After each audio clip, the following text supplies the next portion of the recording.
2024-এর March মাসে এসে এই খবর যখন সামনে আসছে, আপনাদের মনে করি 2023 সালে কেন্দ্রীয় শিক্ষামন্ত্রী ধর্মেন্দ্র প্রধানের এক্সক্লুসিভ সাক্ষাৎকার নিয়েছিলেন রিপাবলিক বাংলার সিনিয়র এডিটর স্বর্ণালী সরকার।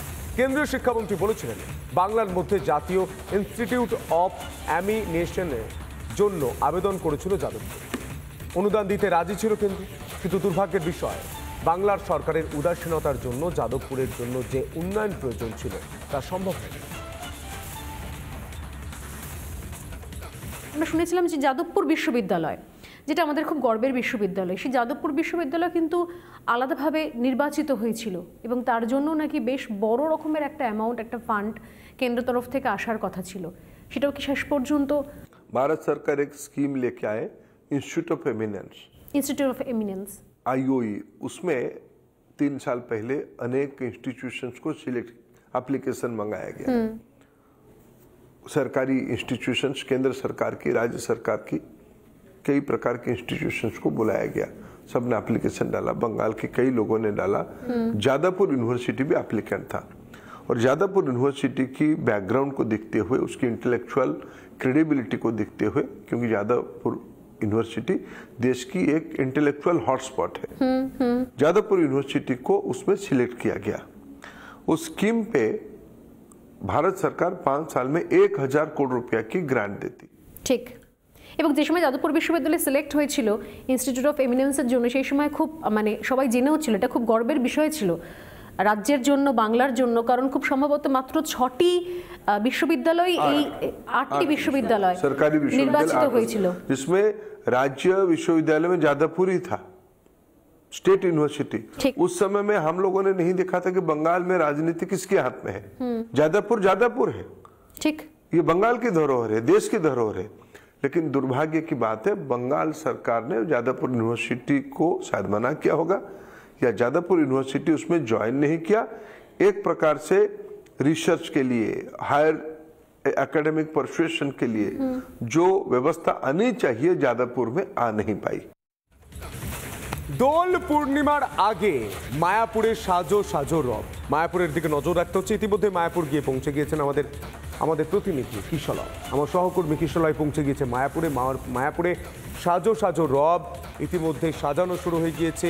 বিশ্ব থেকে, নানান প্রান্ত থেকে ভক্তরা আসতে শুরু করেছেন। দোলের আগে মায়াপুরে সাজো সাজো রব। আজ গৌর পূর্ণিমার অধিবাস, দেশ বিদেশের ভক্ত সমাগম মায়াপুরে। এই মুহূর্তে সরাসরি কিশলয় রয়েছে। কিশলয়, এই মুহূর্তে মায়াপুরের কি ছবি উঠে আসছে তোমার মধ্য দিয়ে দেখার চেষ্টা করবো কিশলয়।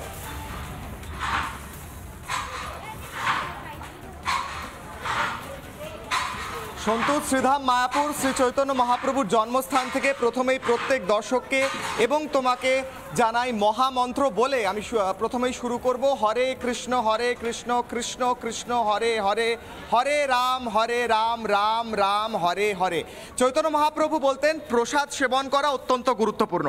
এবং আমার ঠিক পিছনে যে দৃশ্য দেখাবো, প্রথমেই এখানে মাতাজিরা রান্না বান্নার প্রস্তুতি শুরু করে দিয়েছেন। বহু লক্ষ লোকের জন্য এদিকে যেমন কুটনো কাটা হচ্ছে, তারই সঙ্গে সঙ্গে আমি দেখাবো একদিকে যেমন কুটনো কাটা চলছে, আরেকদিকে যেখানে রান্না হচ্ছে। সবাই একসাথে হরে কৃষ্ণ হরে কৃষ্ণ ধ্বনিতে কিন্তু আনন্দের সঙ্গে সেবা করছেন সন্তু। এবং গৌর পূর্ণিমা উৎসবের ঠিক প্রাককালে এখানে কত লোকের খিচুড়ি রান্না হচ্ছে আমি দেখাবো, তারপর আমি কথা বলবো এখানে যারা রান্না করছেন। এখানে দেখো এই এত বড় ড্রাম, এই ড্রামে খিচুড়ি প্রসাদ রয়েছে এবং ঠিক তার পাশে এই যে বিরাট বড় কড়া, মানে এরকম কড়া, এত বড় কড়া আমি দেখিনি, সেখানে রান্না চলছে। পিছনে আরো একটি কড়া রয়েছে, সেখানেও রান্না চলছে, সেখানে জল দেওয়া হচ্ছে। এখানে কয়েক লক্ষ ভক্ত প্রতিদিন প্রসাদ খান এবং তার ঠিক পিছনে এখানে পাঁপড় ভাজা হচ্ছে। খিচুড়ি পাঁপড় ভাজা সম্ভবত রয়েছে আজকের মেনুতে। এখানে পাঁপড় ভাজা হচ্ছে, কয়েক লক্ষ ভক্তের জন্য পাঁপড় ভাজা হচ্ছে। আমি এখানে কথা বলে নেব যারা ব্যবস্থাপনায় রয়েছেন এবং যারা ব্যবস্থা করছেন। এখানে রান্না করার মূল দায়িত্বে যিনি আছেন গৌরহরি দাস প্রভু আমার সঙ্গে রয়েছেন। গৌরহরি দাস প্রভু, আপনি কয়েক লক্ষ মানুষের জন্য রান্না করেন, সেবা করেন। আপনাকে হরে কৃষ্ণ বলে অভিবাদন জানিয়ে আমি বলবো, এত লোকের খিচুড়ি, পায়েস, এই সমস্ত কিছু কিভাবে সামলাচ্ছেন? কত লোক প্রসাদ পাচ্ছে ডেলি? আমরা প্রতি বছর এই যে উৎসব গৌর পূর্ণিমা এর জন্য আমরা লক্ষাধিক লোকের জন্য অ্যারেঞ্জমেন্ট করে থাকি প্রতিদিন সকাল 9টা থেকে সন্ধ্যা পর্যন্ত যত লোক আসবে সবাইকে আমরা এইভাবে খিচুড়ি অন্ন, পাঁপড়, চাটনি আর পরমান্ন আর দেশ বিদেশে সব দেশ থেকে মানুষ আসে। সমস্ত যে আসবে এখানে প্রসাদ পাবে, কোনো পয়সা লাগে না। এবং আমার সঙ্গে রয়েছেন রসিক গৌরাঙ্গ প্রভু মহাপ্রভু বলেছেন পৃথিবীতে আছে যত নগরাদি গ্রাম সর্বত্র প্রচার হইবে মোর নাম। এবং আমি এখানে যতদিন রয়েছি দেখছি যে এত মানুষ এখানে আসছেন বিশ্বের বিভিন্ন জায়গা থেকে। এই এত বড় হাঁড়ির পায়েস, 2 হাঁড়ি, এগুলো শেষ হয়ে যাবে সব? একদমই, বিশ্বের নানান প্রান্ত থেকে আসছে কিশোর রায়। অস্ট্রেলিয়ান ভক্তের সঙ্গে তুমি কথা বলেছিলে, কি বলেছেন তিনি, শুনবো।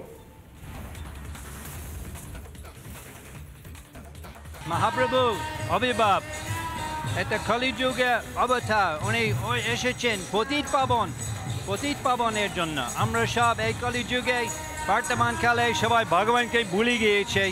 উনি অবতীর্ণ হয়েছে হরিনাম প্রচার করার জন্য, নিজে হরিনাম উনি প্রদর্শন করলেন এবং আমাদের মতো সারা পৃথিবী, মহাপ্রভু বলছেন পৃথিবীতে আছে যত নগরাদি গ্রাম সর্বত্র প্রচার হবে মোর নাম।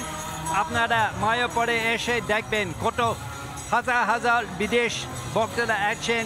আমরা সব এখানে বাঙালি ভক্তদের সঙ্গে অলিঙ্গন করে হরিনাম করি। নানা ধরনের কন্টেন্ট দেখার জন্য লাইক করুন, শেয়ার করুন আমাদের ফেসবুক পেজ, সাবস্ক্রাইব করুন আমাদের ইউটিউব চ্যানেল। পাশাপাশি অন্যান্য ব্রেকিং নিউজের জন্য অবশ্যই চোখ রাখুন রিপাবলিক বাংলায়।